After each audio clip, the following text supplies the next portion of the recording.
Lorraine Boissoneault is a journalist who's covered the weather while suffering from chronic illness. She's the author of the new book, Body Weather. I'm Erica Hayasaki, and welcome to the reported essay series, Writers Reading, where we discuss the authors who inspire our work. Lorraine tells us about how she wrote and sold her award-winning book proposal. So I just wanted you to start, if you could, by taking us back to being a journalism student. You were a journalism student in New York, right? And that moment in your life when, things started to really shift for you. I know there was a storm in your heart, which is such an incredible way that you put it and you wrote about it. Can you just take us back to that time in your life and describe it for us?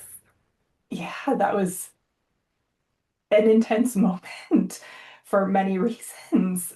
I was at Columbia for the journalism program there for my master's, and it's a 1 year program, which is shorter than a lot of master's degrees, and it's very much focused on hands-on experience and technical training. Yeah, And so that in itself was very intense and a lot. yeah, Moving to New York City was a huge culture shift for me. I grew up in a town of 6,000 people. So my undergraduate university was also a small college town, yeah, bigger than my hometown, but still kind of in the middle of nowhere. And this was the first time I'd lived in a really big city.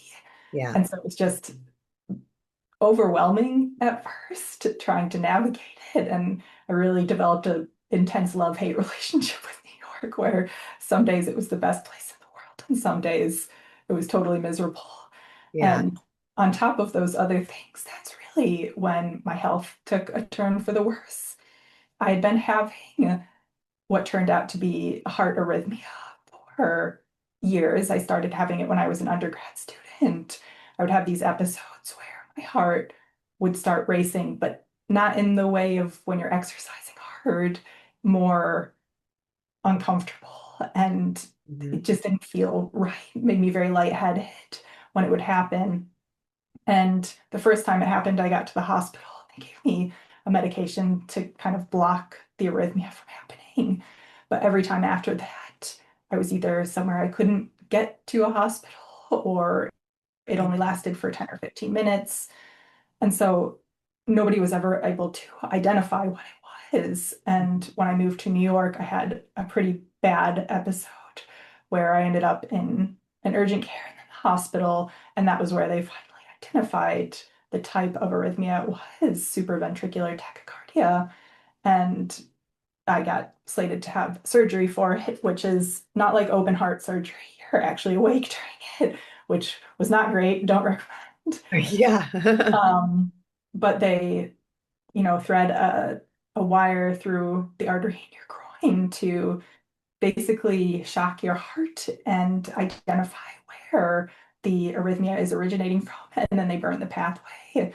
And it's the scar tissue that prevents it from activating again once. So I still will occasionally get that abnormal rhythm, but it lasts about 5 seconds because it can't keep going around the scar tissue that's there now. Yeah. So that I had my surgery in between the first and second semester of school, and I was also diagnosed with a thyroid disease earlier that year and was trying to figure out and manage the treatment for that because it was challenging to get on the right dose of medication and Mhm. may have contributed to the heart arrhythmia.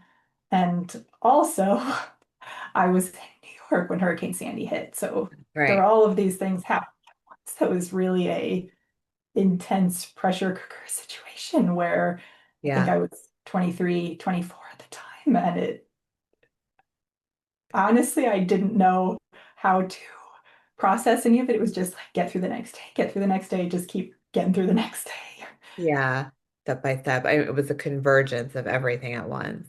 And Mhm. then your partner like actually came up with the what you called it, I guess, body weather, or he called it, right? Yeah, Body yeah, he was weather. the first one to Yeah. come Tell up us with. about that. How you like the name body weather, and also, it becomes the title of your book, but Yeah, it was the unfortunate thing about being diagnosed with an autoimmune disease, which is what my thyroid disease was, is you immediately become more predisposed to develop other autoimmune diseases, which is what happened to me. I have five or six now. It's yeah, kind of depends on how you count because some people consider endometriosis to be autoimmune in nature, but it's not really known for sure. yeah, So as I was developing more chronic illnesses and trying to manage them, he came up with this phrase because the way I felt varied quite a lot from day to day or week to week. And it was just a sort of check-in, like, how is your body weather today? How are things going inside there? And yeah, it was really useful for just trying to understand the patterns of my body changing over time. Not that I could always predict it, but yeah, then as I started thinking about it more metaphorically, it became a really fascinating way to conceptualize climate change and everything happening outside of my body and inside of my body at the same time and pair those two dynamic systems together. yeah. And then you wrote a piece, right, for the New Yorker, which I think you mentioned this term too in that piece. How did it start as an article first, or some essays? I mean, you have several essays actually. You wrote for Catapult, you wrote different pieces for various places. Were you already thinking of a book at that point, or was it all kind of coming together in your mind under this theme that you had come up with? I had been thinking about a book, but not anything as personal as what this one ended up being. Yeah. And I wanted to write about the increase in prevalence of autoimmune diseases. And I just wasn't getting where I wanted to go with the proposal. And I realized, holding myself out of the narrative was keeping me back from being able to write it because Huh. I do have personal stakes in the issues. But I hadn't done very much personal writing in the past. My background is science history reporting. And so I was like, well, I need to know if I can even do this in a book format. I'm going to try writing some personal essays first and see what that experience is like. If I feel okay having that information out in the world, if it's not impossible to write. And, the experiences were overwhelmingly positive, and that kind of gave me the confidence that, yes, I could do this in a longer book format. It's not so much that those articles led directly to the sale of the book, but Sure. they helped with the visibility and they helped prove to myself that I was capable of doing that. Wow, that's so interesting. And I think, yeah, because you're a journalist and you're going to journalism school, you're writing for publications, you're working as a journalist. And um, a lot of times when we come from a journalism background, when we start to write something personal, it feels like it's a foreign territory, at least. And it's scary. And we're so used to writing about other people and writing about research. And so you had to kind of, in order to get yourself comfortable in that space, the essays, just experimenting with essays was one way for you to do that. How did you Yeah. start? You even wrote a piece I saw on Catapult, although Catapult's online archive is gone, by the way. So just Oh, FYI. I didn't know Yeah, that. it is. I know it's so sad. Other writers, I've tried to find their pieces. I can't find when you link to it, but you wrote about writing essays, like essays being like a dance. Mhm. Can you talk about that a little bit in your process of starting with these essays to kind of put a toe in the water of your like working toward this? Yeah, I think I was thinking about them as a dance because I have always felt like a very awkward dancer. I am not naturally graceful. And I think some of that is that, I'm very tall, I'm 6 feet tall, and just was constantly the kid who was running into stuff and not knowing where my limbs are in space as I was growing up. And some of it is just the self-consciousness Yeah. of doing a dance, but how it like as you get more comfortable with the process, you have to go through the discomfort almost, Yeah. unless you're one of those like full of self-confidence type of people who are just like, I'm doing it. That's not me. Uh, Yeah. so figuring out the essay format was scary, and I had to figure out how to balance what I wanted to say with comfort level of exposure Yeah. and where my lines would be. There are things that I left out that I didn't want to include in the narrative. And some of that was for purely narrative reasons, and some of it was for personal reasons. And I think writers are always making that negotiation, even if you're not writing about yourself. There's so much that we trim from articles that of the interviews we do, we use, I don't know, 10% of it maybe. Yeah. And this was just a different way of doing that. And Yeah. I found it really exciting. It was scary, but it was also fun. It was stretching me a lot as a writer in a way that I hadn't been stretched before.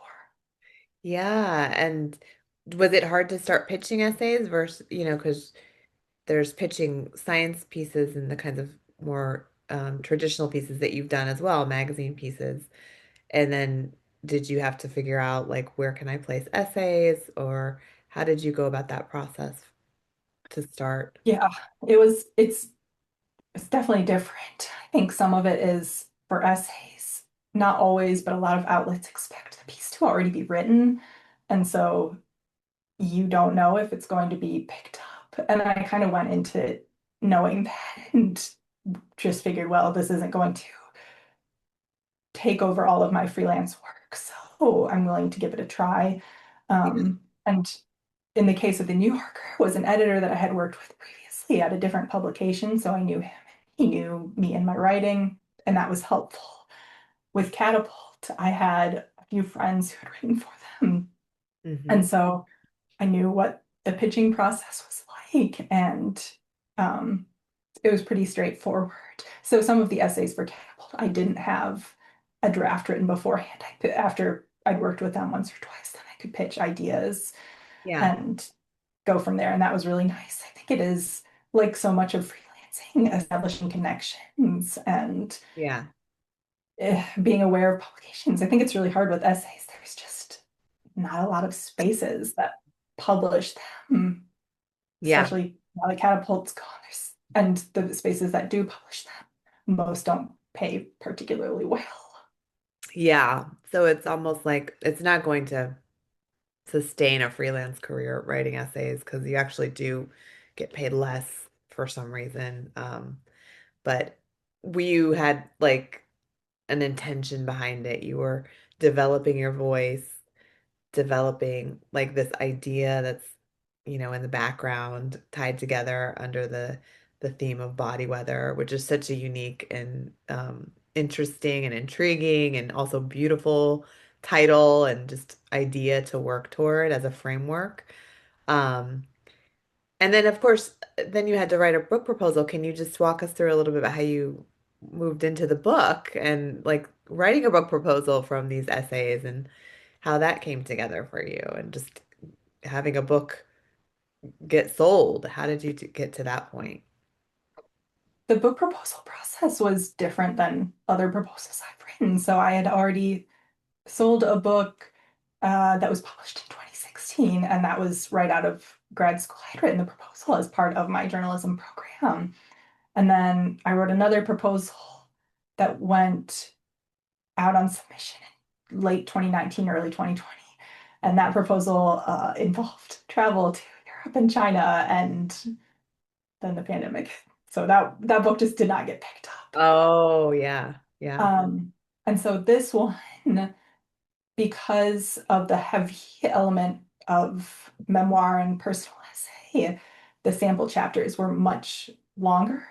Usually I'd written one sample chapter that would be, I don't know, 15 pages or so, depending. And for this one, I think I wrote closer to 50 pages of sample material, which was my agent's advice because she wanted the publisher, the editor, whoever was looking at it to really have a sense of what I was trying to do with the story.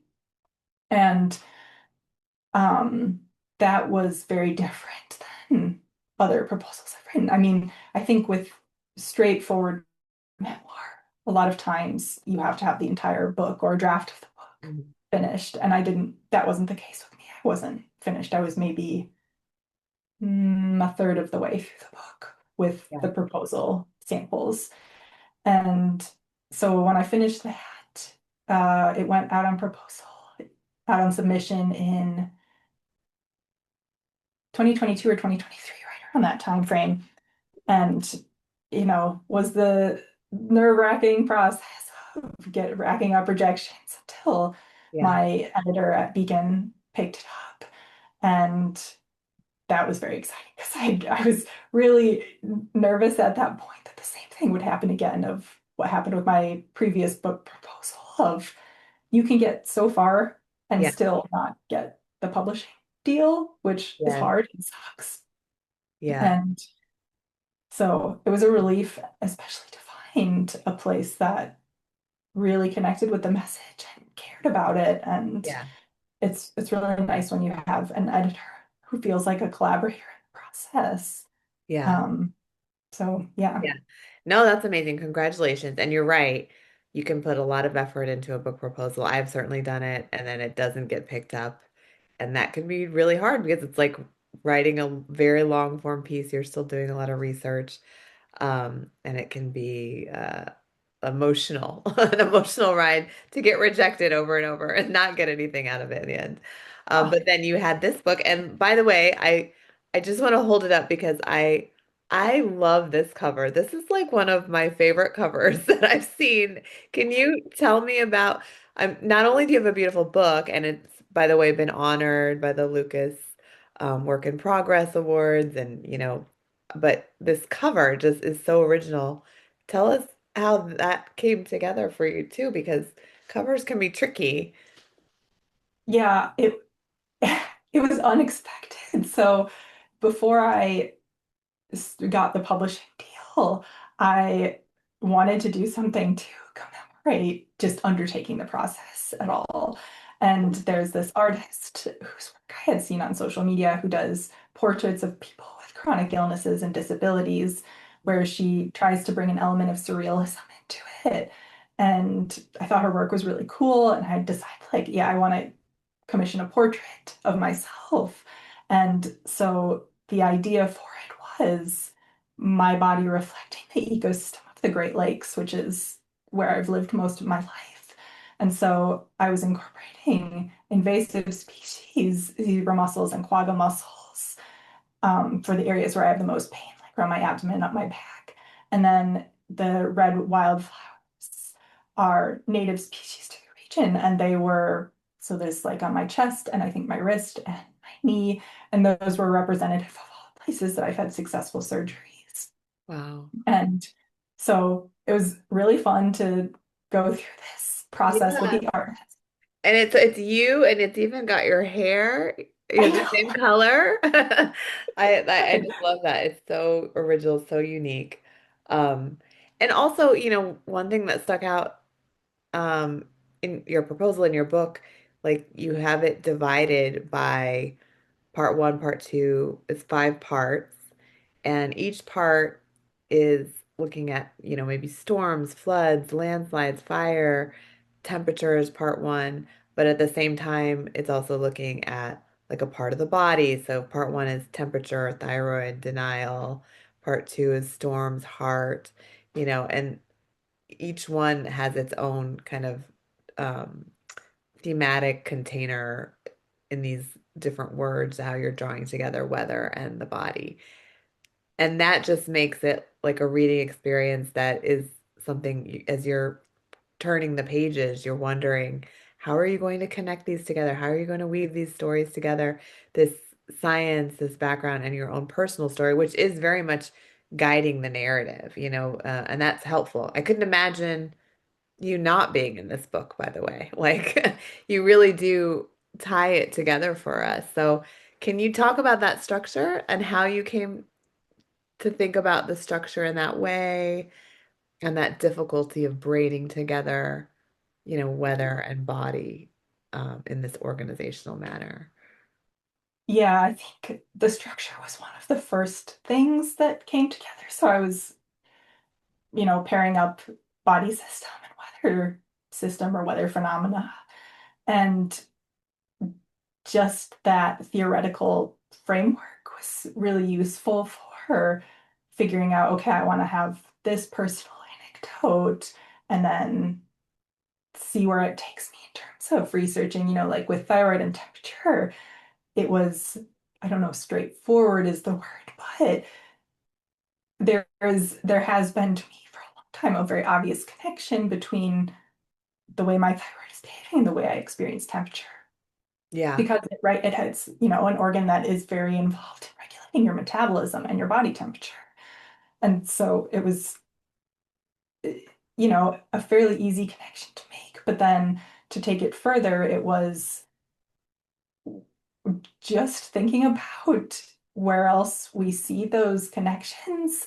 Like I had been fascinated with axolotls for a long time Yeah. because of their role in science research, but also the first way I found out about them was that they develop under conditions of hypothyroidism, underactive thyroid, and that's why they look the way they look.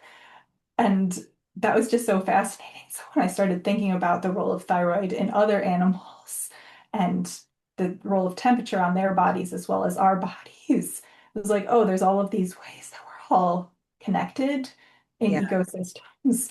And it was kind of like that throughout the book where it was stressful because normally I am a very organized, like here's my outline, here's what I'm trying to hit kind Yeah. of writer for nonfiction. And I couldn't really do that with this book.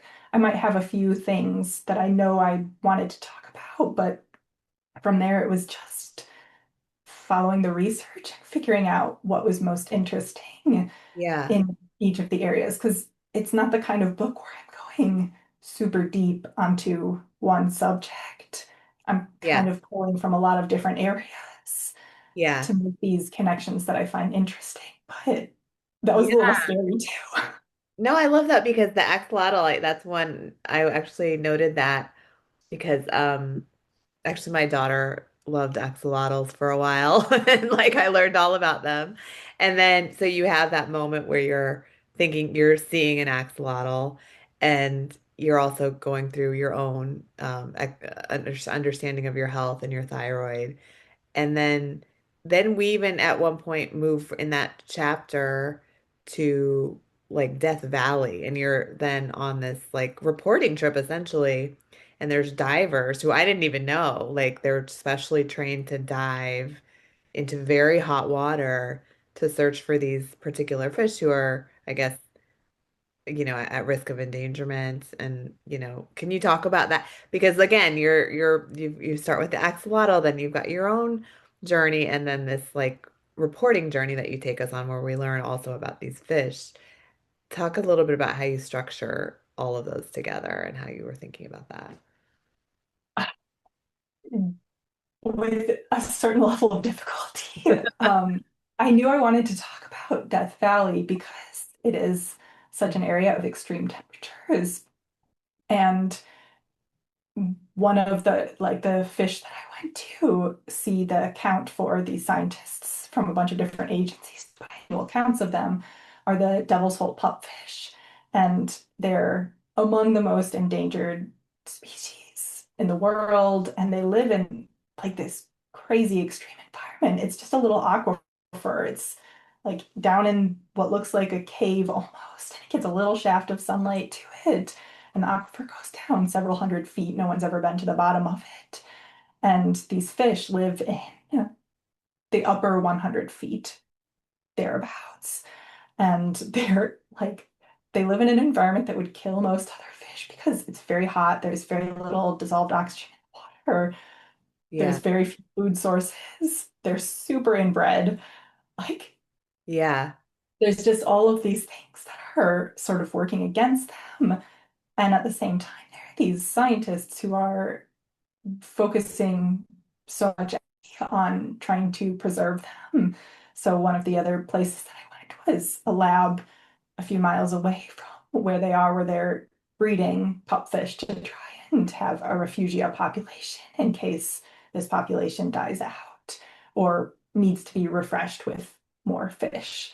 And I think it was I could have written like, much more on that experience because it was so fascinating, but it was a matter of balancing the reporting with my own story and um, everything else that was in each part of the book. So it was hard sometimes to not go into as much detail as I wanted to with some of the things, especially for a trip like that. It's like Yeah. it's so cool to see those things.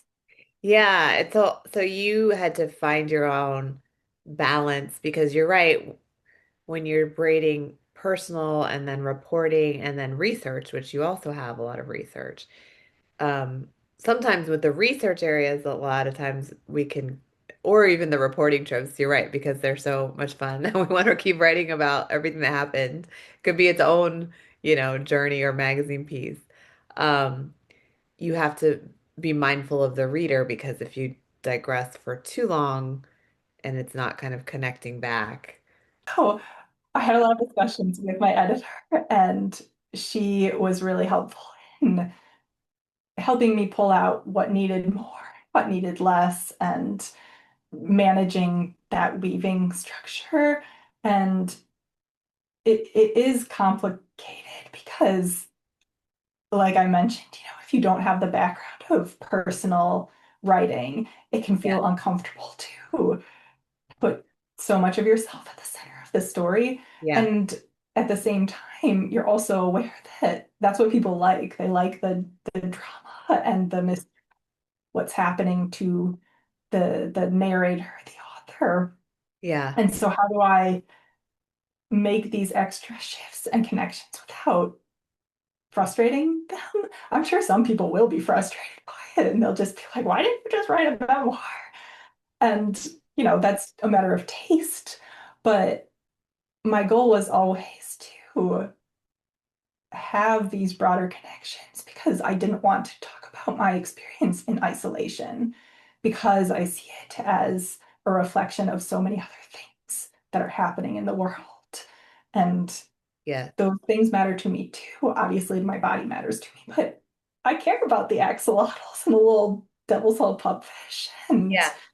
all of these other ecosystems and creatures who are in them. Yeah. Yeah, it is part of your story. It's part and it actually adds this dimension, adds multiple dimensions to your story, that makes it more than just memoir, I guess. And I think a lot of those are some of the most interesting books to read because they're surprising and we're learning along the way through you. And we are engrossed in your journey because you come to care about the narrator, we come to care about you and, trying to find out what's happening and at the same time, you're doing what you do, which is journalism and teaching us about the environment in your world.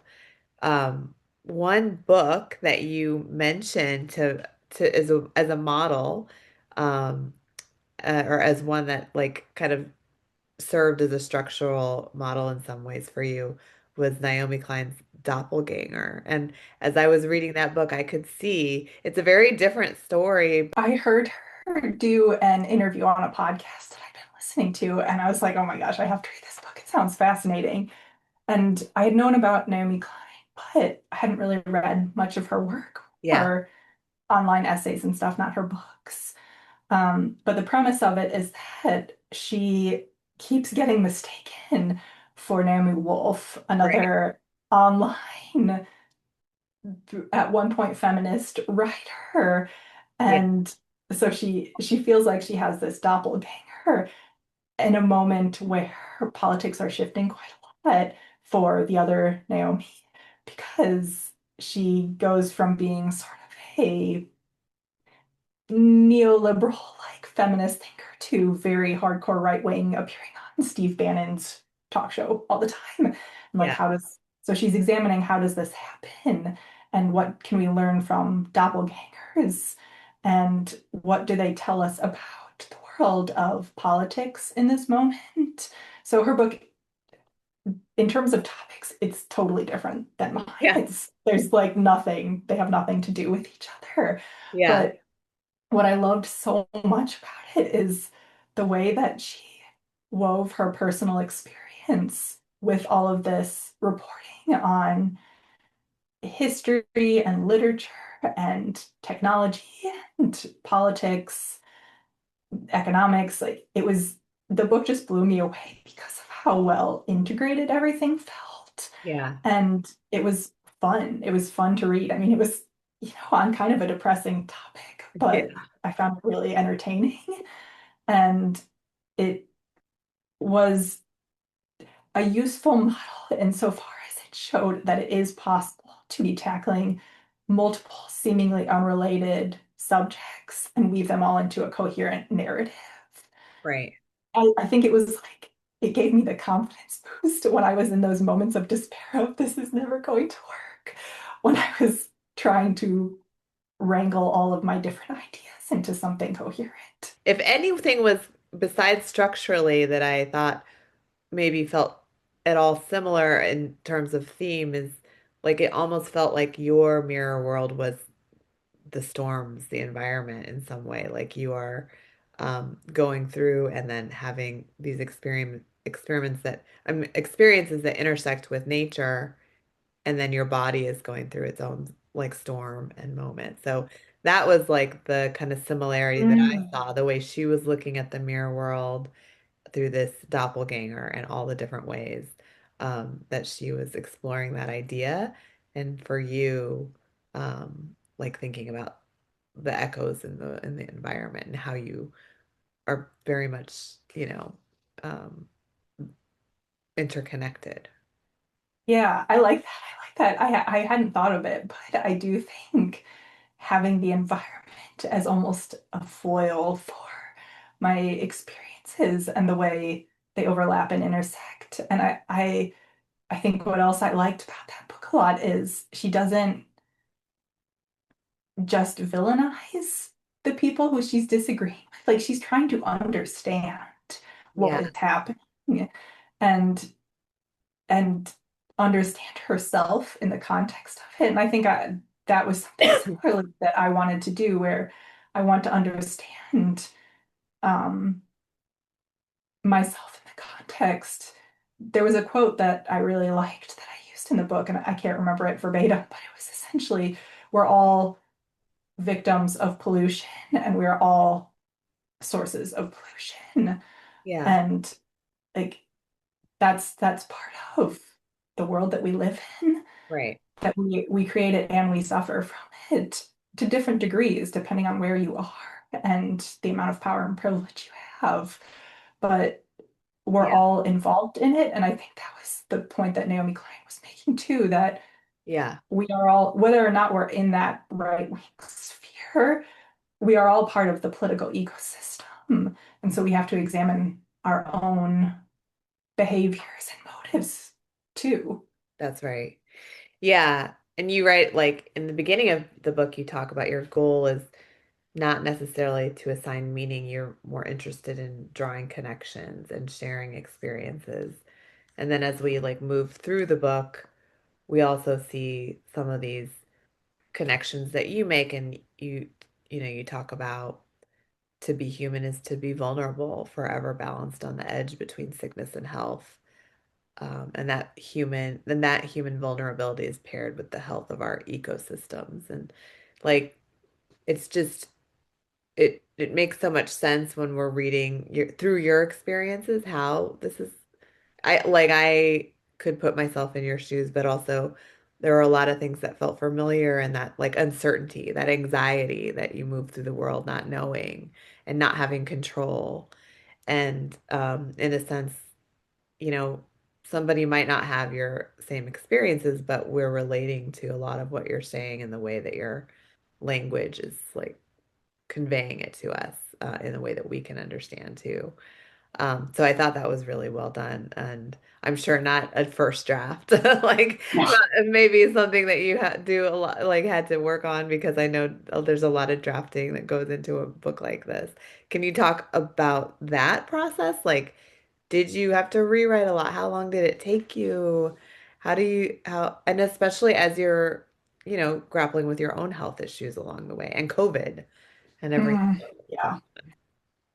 So I think, like I said, the proposal was the sample materials pretty extensive. So that gave me a little bit of a head start, I guess, Yeah. um, once the contract was signed.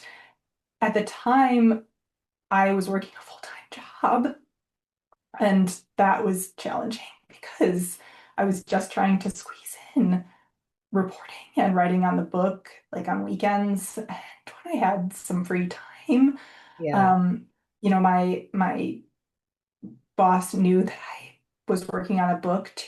So we kind of said like, okay, at a certain point, I'm gonna take a book sabbatical or whatever and just work on that solely for a couple months because otherwise I'm never gonna finish this. Yeah. Um, but I ended up getting laid off and it kind of worked out. That's like like what you needed. Yeah, Yeah. I needed the time and I don't, my publisher gave me a slight extension on the deadline. So I think originally it was due in like fall of 2024, and I turned it in December, like the end of the year. Yeah. And if I hadn't gotten laid off, I would not have finished it for that deadline because Yeah. it just it took a lot of time and energy. And as I was writing it, I was dealing with health stuff. It doesn't go away, Yeah. like 2024. So in the process of writing it, I had, I think, abdominal surgery for my endometriosis, hip surgery for joint damage, and a bladder surgery. I got diagnosed with two new things, three new things. Like, my health was still going kind of all over the place Yeah. at the same time. And that was hard for a couple reasons. I mean, obviously, there's so many doctor's appointments, and they really just it takes a lot of time out of your Yeah. day to That. get to a doctor's office, and then sometimes you have to wait for ages, and if you have to have lab work done, and just not feeling good. And also, I didn't want to be writing about things that hadn't been settled a little in me. Yeah. The only thing that I wrote about that was happening as I wrote about it was my thyroid disease switching to overactive thyroid because Mhm. that was very relevant to the subject. And it was a total shock. It's really rare for that to happen, but I'd had thyroid disease long enough. I was like, okay, I can write about this, but I also developed a vocal cord disorder while I was working on the book, and I was like, I can't write about this yet. I don't know how I feel about it yet. I don't know how to think about it. It's Yeah. it's not the time to be Yeah. I trying thought you wrote to. about it though for Slate recently, right? Yeah, But you yeah. you I was like, share been long enough now. yeah, RFK's Junior's voice and mine. And this that yeah, that's a very interesting way into that story. And Mhm. yeah, but so you didn't include that in the book, obviously, because you were still going through it, and that makes sense. Like we don't have to write about everything until we're ready. Yeah, And then you did. Yeah. yeah, Yeah. So you're at the same time like struggling to go through your own health issues. Doctor's appointments take all day. I know. Like I don't know how because writing requires that such a focus of time and energy too, that when you're even if you're pulled away a little bit, it takes a while to get back into it. yeah. Um, I noticed that you had like certain people who helped guide you in your notes, like a couple of classes. I think Esme Weijun Wang had something called the Shape Academy, and you talked about another writer, Sarah McCall, who had a class on experimental forms. How did you find these? Were you taking these classes along the way and learning from other writers that helped inspire you to do this experimental form, which was like what made it also so compelling too, because it's in this intriguing format that you use. Yeah. Like so, the Esme Wei Wang had been doing a program, like a series of classes, basically for writers with, how did she phrase it? I think writers living with limitations. Mm, So whether that was disability or chronic illness or being in a caretaker role or neurodivergence, like whatever the case is, uh-huh. how do you create a writing life around those things in a field that is not always suited to providing accommodations for the work? Right. And that was really, really helpful.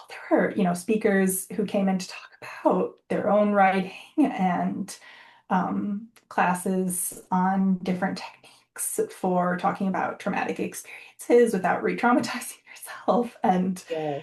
like just a community space. It sort of changed structures over time as she changed the format of it.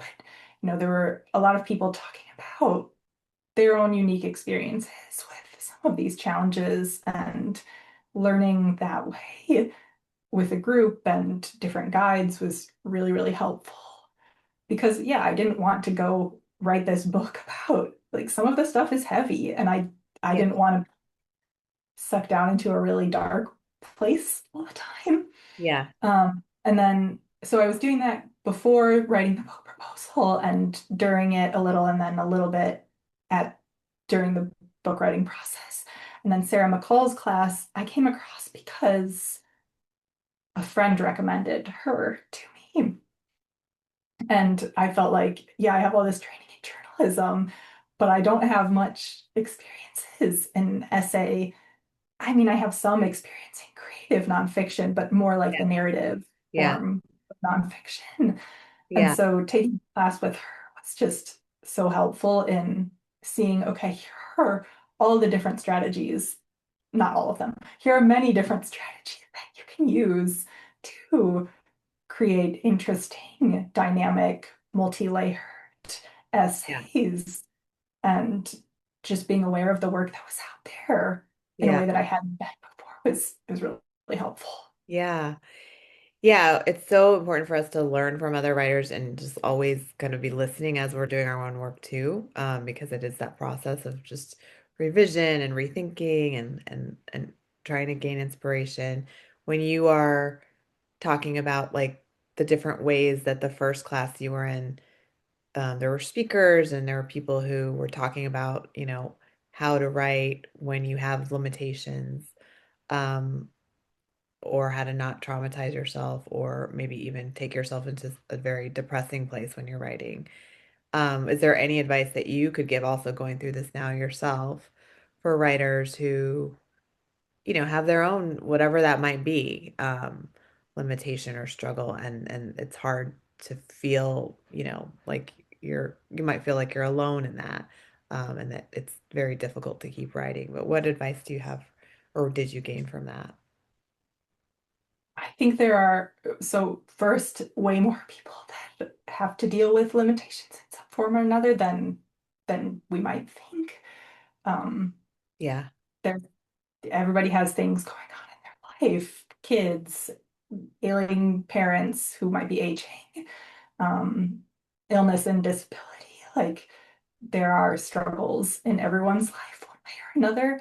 And so it makes sense that sometimes the work is hard to squeeze in around it. Hmm. And if you want to do it, you make space for it, but you have to not do it at the expense of your own body and your own health and well-being.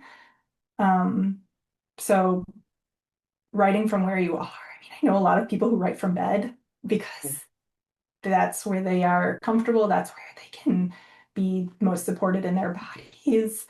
I I do a lot of brainstorming when I get MRIs, which perhaps sounds Oh, okay. counterintuitive because it's a tiny little tube and it's very noisy. But Huh. I think I've had 10 or a dozen MRIs at this point for different things. And something about being in like a space where I'm not allowed to move, I can't do anything else. I find it very conducive to working through ideas. I'm Yeah. not really claustrophobic, so for people who are claustrophobic, obviously that's not a thing. But you just, you find what works for you. Yeah. Um, and the other thing I think is, like, writing can be very cathartic but it doesn't have to be for anyone else at Yeah. first. I've Right. seen other friends who have wanted to write about difficult experiences and maybe dug in a little too soon, and Yeah. it just made them feel worse. Mm. And like, we don't have to put all of our most vulnerable, raw selves out for the world to see the instant something bad happens. I totally get the impulse because for writers, you want to write and you want to make use of, I think, especially when you go through something difficult, it's like, I need this to mean something. I need this to not just be a terrible thing that happened. But I think you have to work through it kind of yourself before you make it public. Yeah. Yeah. Because, yeah, otherwise it's just coming from such a raw place Yeah. that it can make you feel worse in the end. That's such good advice. All of that, and just knowing what your lifestyle entails, the ways that you feel comfortable writing, knowing what you feel comfortable writing about, and also knowing that you don't have to put anything out there. It's like the writing experience itself is also like the drafting experience is we do not write perfect first drafts. Like we just have to accept that part of writing is rewriting and redrafting and thinking through ideas. So like you have to free yourself to be able to write that way before you can get to, then you can make decisions about what actually goes out there. After this book has come out now and you went through this process, do you feel like it was a process that did give you in any way like a feeling of healing, or did it make you more stressed? Like I feel like coming out with a book can be very stressful personally, and and writing a book It's and all of so it. stressful. Yeah, I as I'm like wondering like, or is it maybe a mixture of both, or how do you feel about that? For Ugh. others who Look, might try to do that. if I could be the writer who gets away with being a hermit and not doing any of it, Yeah, I yeah. sign me up. I realize that's not how this works for the vast majority of people. Um, it's tricky. Like, if we are in writing as a business and we want to write books and articles, the point is for people to read them. Yeah. I'm a lifelong journaler too. So I journal most days, and that is for me. And I also write about lots of things for other people. And so I get that I need to be a certain level of out in the world to help people find the work. But Yeah. I do find it very stressful Right. because it's such a different type of work than writing, Yeah. where you get to be so immersed in your own ideas, or I don't even think it's just my own ideas. I think when we're writing, we're constantly in conversation with the things that we've read and the people we've Right. talked to and our editors. And then to go out into the world and be like, okay, it's done. Tell me what you think. That's very nerve-wracking. Yeah. Um, but parts of the book were also very stressful to write. It was mostly okay writing about my own experiences, but like in the last part of the book, I write about the history of eugenics, and that was so depressing. Like I was just researching, writing, going away to cry a little bit, and then because it's dark. Like a lot of the history is really dark. Writing Definitely. about climate change and the Women, anxiety of what might happen. yeah, women's torturous experiences with the Yes. medical field. Yeah, that's very, Yeah. very horrific to read about too. Yeah. So like writing it was also not perfectly peaceful and easy. I had to be aware of when I needed to take breaks from it and go do something else, because it's not that I wanted my book to be depressing, but I'm trying to be honest about the reality, and some Yeah, of it is bleak. yeah, absolutely. Do you have also like any thoughts on, you're looking at experimental forms for people who are interested in doing that? Because I think that, when you're writing stories, the linear form, the sort of traditional narrative arc or maybe traditional memoir, it doesn't always fit the story. And so you're sometimes a lot of us are looking for different forms that speak to the truth of the experience for nonfiction. And so do you have any maybe readings or advice or anything that you learned along the way that helped you kind of understand how to take risks with structure and form? There's a craft book I really like on my shelf, I think, called Meander, Spiral, Explode. I can't remember the author's name, but Yeah, it's I've had a writer really mention great. that before. Yeah. Yeah, it's really good on changing traditional narrative structures Yeah. and gives a lot of examples of different things that I read in fiction and nonfiction. Um, I tried to read more experimental nonfiction.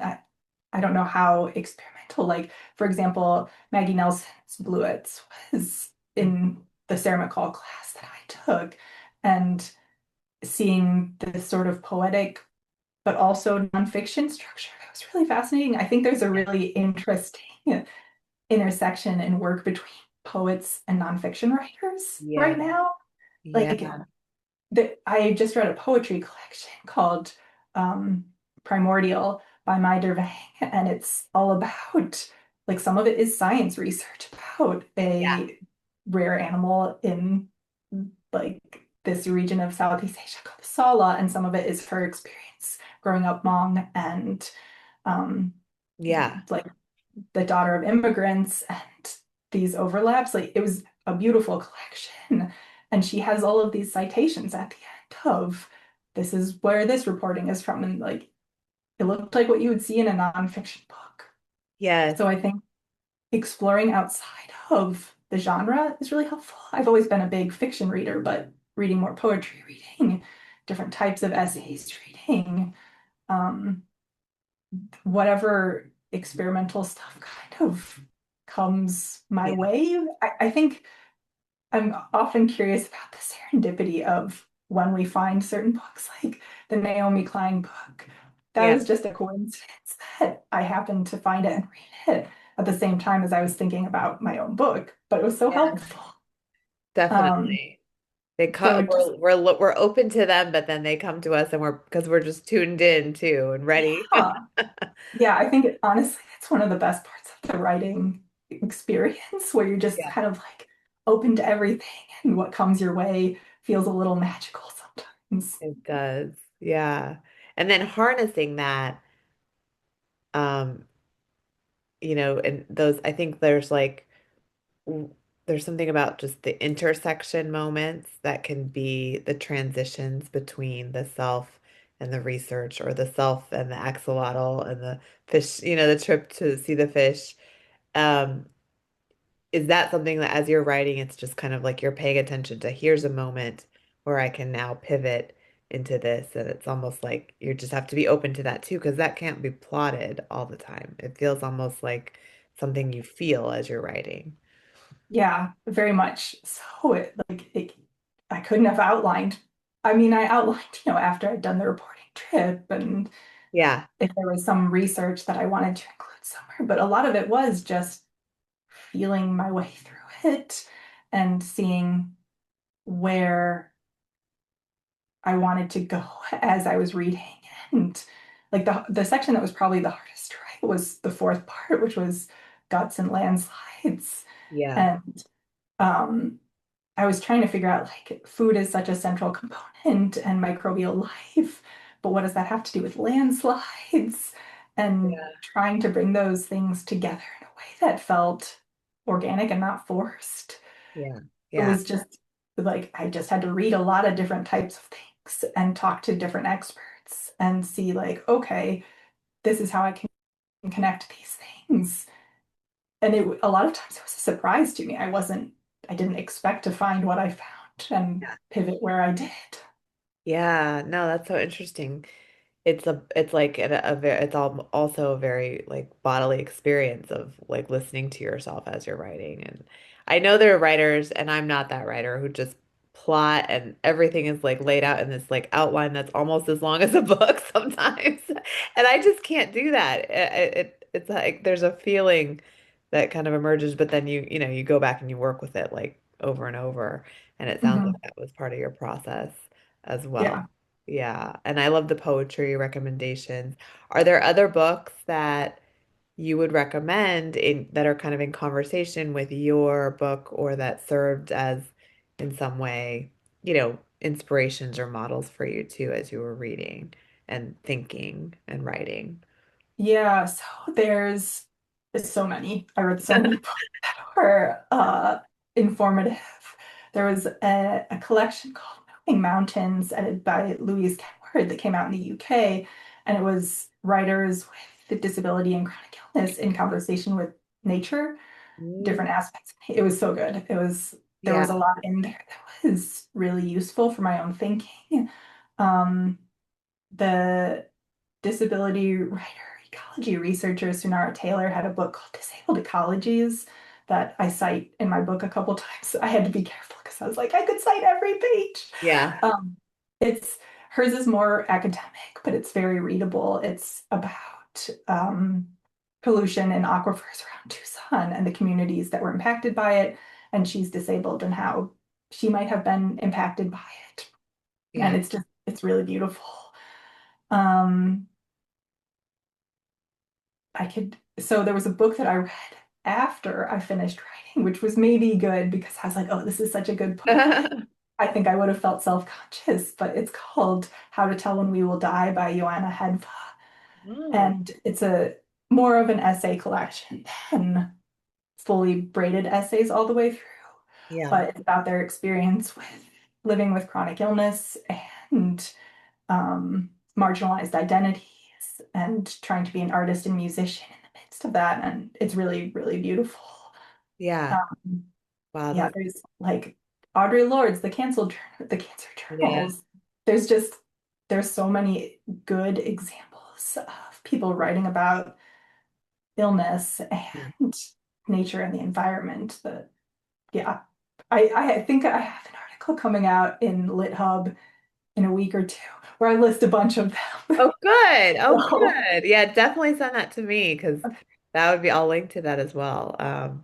I love that. I love that because again, it's like sometimes I'm just finding books through other books, like, because I know the writer was inspired by the book or there's some connection there. And I think that's one of the best ways to find books. And now your book will be part of that conversation for all of the books that have these similar intersections. And it was such a great book. I hope thank everybody you. reads this and not just reads it, because it's a brilliant book and there's so much great research and just so many ways that you can identify and think about it, but also think about like the structure and how it's unique, and they can also learn from that, and we can, take risks in our writing and find ways that are the best expressions of our experiences, which is what this book is.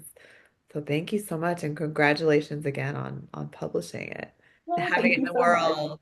Thank you. Yeah. Very excited. Credits out.